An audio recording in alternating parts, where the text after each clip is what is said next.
नमस्कार। आकाशवाणी जयपुर अजमेर से प्रस्तुत है प्रादेशिक समाचार।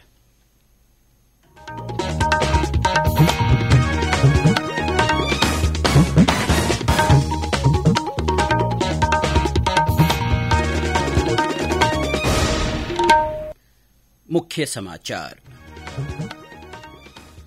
प्रधानमंत्री नरेंद्र मोदी की कोविड की स्थिति पर राज्यों के मुख्यमंत्रियों से बातचीत, लोगों से सतर्क रहने की अपील। प्रधानमंत्री ने राज्यों से पेट्रोल और डीजल पर वैट कम करने का आग्रह किया। केंद्रीय मंत्रिमंडल की पौष्टिक तत्व आधारित फास्फोरस और पोटाश युक्त उर्वरकों के लिए सब्सिडी दरों को स्वीकृति। किसान भागीदारी प्राथमिकता हमारी अभियान के तहत देश भर में फसल बीमा पाठशाला का आयोजन।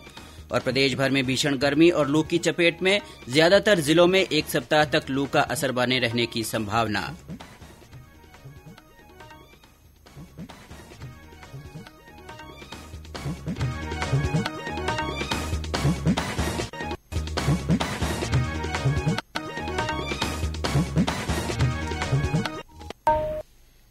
समाचारों के साथ मैं अब्दुल हनीफ और अब समाचार विस्तार से। प्रधानमंत्री नरेंद्र मोदी ने कहा है कि कोविड की चुनौती अभी समाप्त नहीं हुई है। उन्होंने इससे बचाव के लिए सतर्क रहने की आवश्यकता पर बल दिया। देश में कोविड की स्थिति पर राज्यों के मुख्यमंत्रियों के साथ वीडियो कॉन्फ्रेंस के माध्यम से बातचीत में श्री मोदी ने कहा कि यूरोपीय देशों में देखा गया है कि ओमिक्रॉन और इसके वेरिएंट तेजी से फैल रहे हैं। कोरोना की चुनौती अभी पूरी तरह से टली नहीं है। ओमिक्रॉन और उसके सब वेरिएंट्स किस तरह गंभीर परिस्थिति पैदा कर सकते हैं, ये यूरोप के देशों में हम देख रहे हैं। पिछले कुछ महीनों में कुछ देशों में इन सब वेरिएंट्स की वजह से कई सर्ज आए हैं। हम भारतवासियों ने कई देशों की तुलना में अपने देश में हालात को काफी बेहतर और नियंत्रण में रखा है।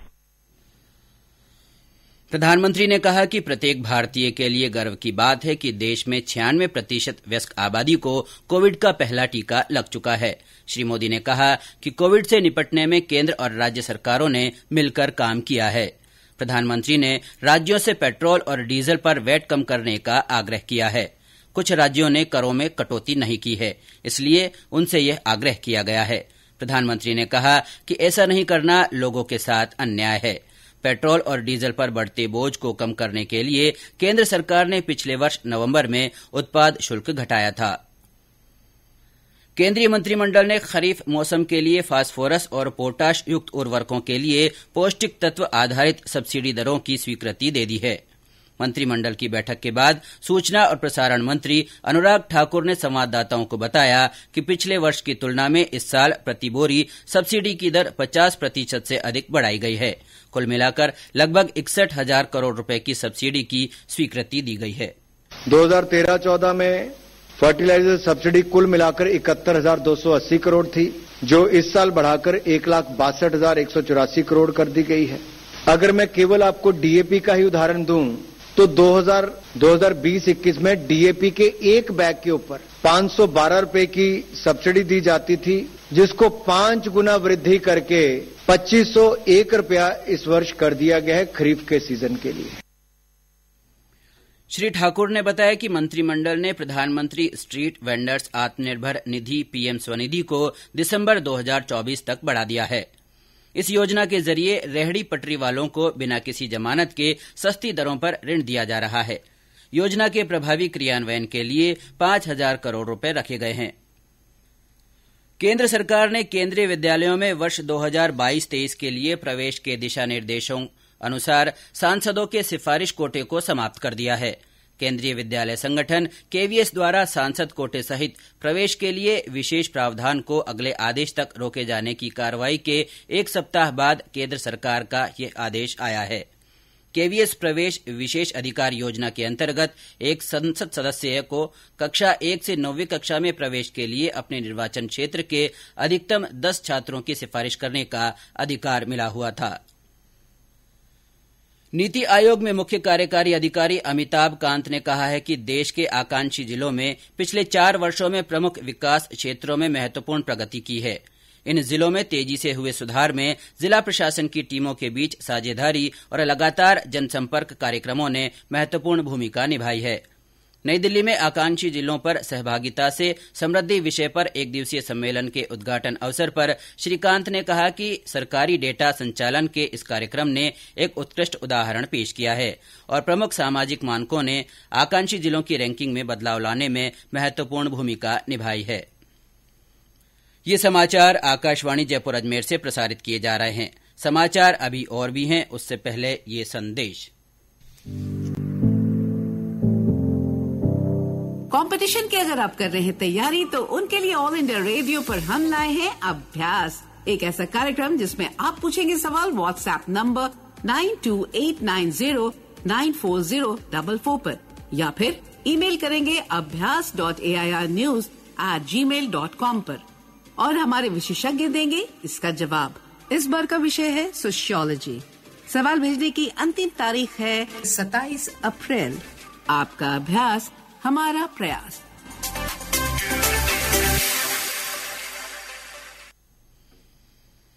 समाचारों में आपका एक बार फिर से स्वागत है।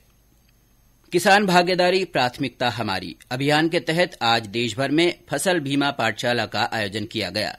कृषि मंत्री नरेंद्र सिंह तोमर ने राज्य मंत्री कैलाश चौधरी के साथ फसल बीमा पाठशाला पर राष्ट्रीय स्तर के विशेष कार्यक्रम की अध्यक्षता की। 1 लाख से अधिक किसानों से वर्चुअली बातचीत में श्री तोमर ने कहा कि फसल बीमा योजना के अंतर्गत सरकार को किसानों से प्रीमियम राशि के रूप में 21,000 करोड़ रुपए की राशि प्राप्त हुई है। ये फसल बीमा पाठशाला का आयोजन देश भर में किया जा रहा है। इस योजना के अंतर्गत किसानों का प्रीमियम 21,000 करोड़ रुपया जमा हुआ। जहाँ जहाँ नुकसान हुआ है वहाँ 21,000 करोड़ के विरुद्ध 1,15,000 करोड़ रुपए से अधिक का मुआवजा किसानों के खाते में जमा किया गया। अब ये फसल बीमा योजना नहीं होती तो 1,15,000 करोड़ रुपया किसान को नहीं मिलता। मुख्य सचिव उषा शर्मा ने प्रधानमंत्री फसल बीमा योजना के अंतर्गत पटवारियों गिरदावरों को मोबाइल ऐप के माध्यम से फसल कटाई के लिए प्रशिक्षण देने के निर्देश दिए हैं। उन्होंने कहा कि गौशाला प्रबंधन और आधारभूत सुविधाएं मजबूत बनाने के लिए संबंधित विभाग प्राथमिकता से काम करें। भारतीय जनता पार्टी ने आज राज्य सरकार के खिलाफ ब्लैक पेपर जारी किया है। प्रदेश भाजपा मुख्यालय पर आयोजित पत्रकार वार्ता में प्रदेश अध्यक्ष डॉ सतीश पूनिया, प्रतिपक्ष के उपनेता राजेंद्र राठौड़ और पूर्व प्रदेश अध्यक्ष अरुण चतुर्वेदी मौजूद रहे। मीडिया को संबोधित करते हुए श्री पूनिया ने कहा कि कानून व्यवस्था की स्थिति के कारण प्रदेश की साख पर बट्टा लगा है। इस मौके पर श्री राठौड़ ने कहा कि आरोप पत्र में 18 मुख्य आरोप हैं। उन्होंने कहा कि भाजपा 5 मई से अलवर से सरकार के खिलाफ आंदोलन शुरू करेगी। हमारा 18 आरोपों के साथ एक आरोप पत्र है। इस आरोप पत्र के पहले पृष्ठ पर हमने राजस्थान के में जिस प्रकार लगातार अपराध बढ़ते जा रहे हैं, अपराध और अपराधी बेखौफ है उसका जिक्र किया है। अब तक राजस्थान के अंदर गृह मंत्री के रूप में मुख्यमंत्री जी कानून व्यवस्था बनाने में पूर्णतः विफल रहे। इसी 5 तारीख को गृह मंत्री के रूप में उनके इस्तीफे की मांग को लेकर हम लोग अलवर से इस आंदोलन को प्रारंभ कर रहे हैं। प्रदेश में कोविड के मामलों में एक बार फिर बढ़ोतरी हो रही है। पिछले 7 दिन में करीब 100 सक्रिय मामले बढ़ गए हैं। सक्रिय मामलों का दायरा 5 जिलों से बढ़कर 10 जिलों तक पहुंच गया है। जयपुर जिले में आज 46 लोगों में कोविड संक्रमण की पुष्टि हुई। उदयपुर जिले में टीकाकरण अभियान को गति प्रदान करने के लिए जिला प्रशासन और स्वास्थ्य विभाग ने अभियान चलाया है। जिला कलेक्टर ताराचंद मीणा ने मोबाइल वैन से टीकाकरण दल को हरी झंडी दिखाकर रवाना किया। यह दल 46 ग्राम पंचायतों में टीकाकरण के लिए लोगों को जागरूक करेगा।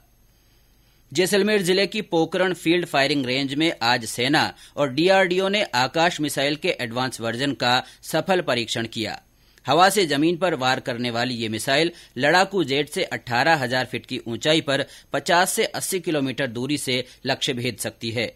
परीक्षण के सफल होने पर सेना और डीआरडीओ के अधिकारियों ने एक दूसरे को बधाई दी।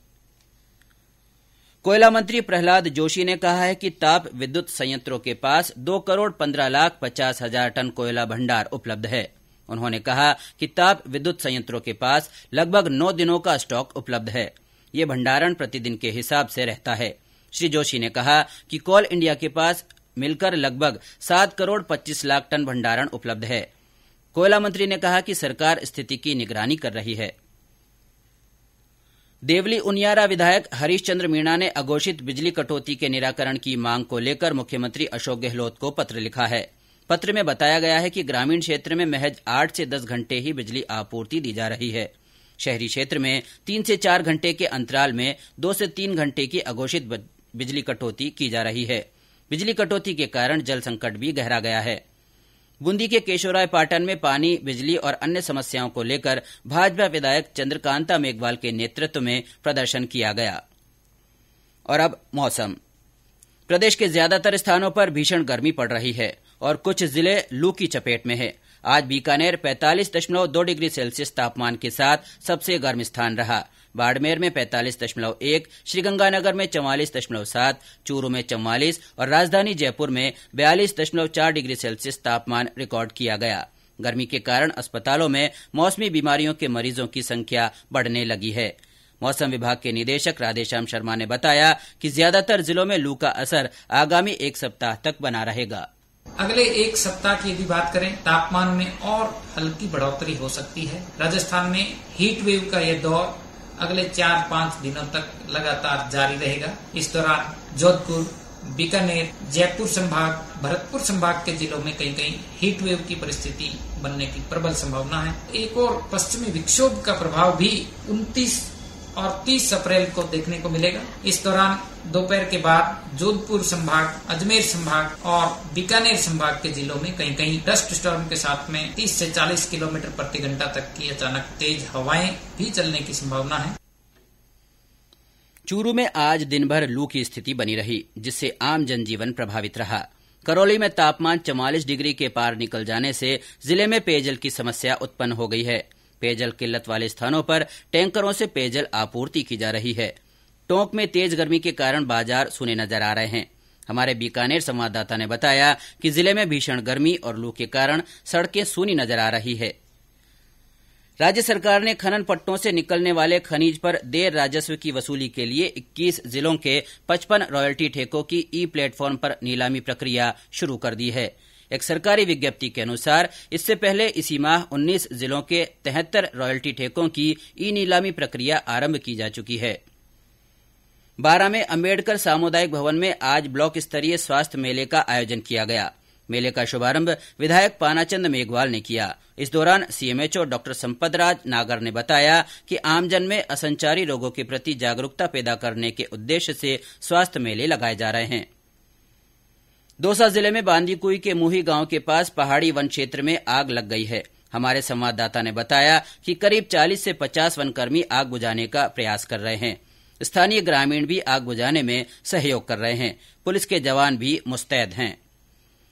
राजस्थान युवा बोर्ड के अध्यक्ष सीताराम लांबा ने कहा है कि प्रदेश सरकार ने युवाओं को आगे लाने के लिए 7 संभागों में 1400 युवाओं से संवाद किया है। श्री लांबा ने आज सीकर में मीडिया से बातचीत में कहा कि युवाओं से मिले सुझाव और प्रस्तावों का एक दस्तावेज बनाकर मुख्यमंत्री को सौंपा जाएगा।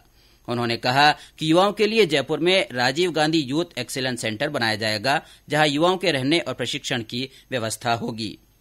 और अब अंत में मुख्य समाचार एक बार फिर।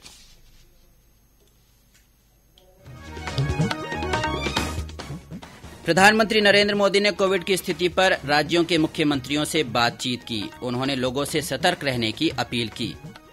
प्रधानमंत्री ने राज्यों से पेट्रोल और डीजल पर वैट कम करने का आग्रह किया है।